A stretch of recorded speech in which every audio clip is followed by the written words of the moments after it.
في حلول. معانا برضو اللواء صبري سراج نائب رئيس نادي الزمالك، نعرف منه الموضوع بالتفصيل. مساء الخير يا فندم. مساء النور، اهلا وسهلا. ازيك يا فندم، اخبار حضرتك ايه؟ الحمد لله بخير.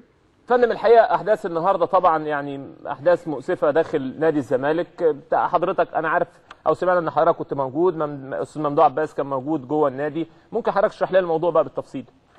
والله انا ما كنتش موجود في النادي الحقيقه، انا كان عندي شغل بره. لكن الاستاذ ممدوح كان موجود، عرفت بعدين ان هو موجود في النادي. لكن الاحداث لا خرجت عن الاطار، يعني مش تعدت كل الخطوط طبعا. يعني اذا كنا هنطلق على دول جماهير رياضيه بالمنظر ده فما هماش رياضيين. الشخص اللي يجي ويحاول يعتدي على منشأة او يحاول يقتحم منشأة او يحاول يحرق منشأة، ده مش رياضي. ده ينسحب من عليه الغطاء الرياضي تماما وما يبقاش من الجماهير، ده دخل تحت عباءة الارهاب.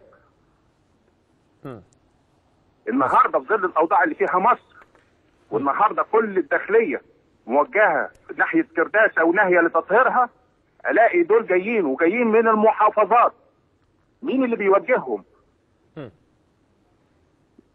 لا يطلق عليهم جماهير الزمالك ولا يطلق عليهم جماهير رياضيه. ده ارهاب.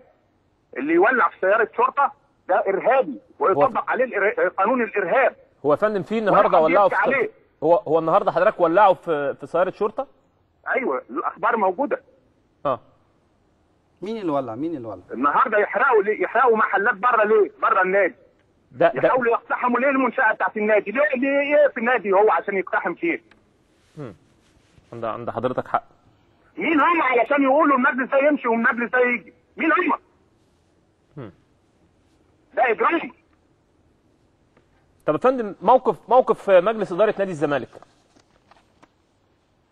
موقف نادي الزمالك احنا موجودين.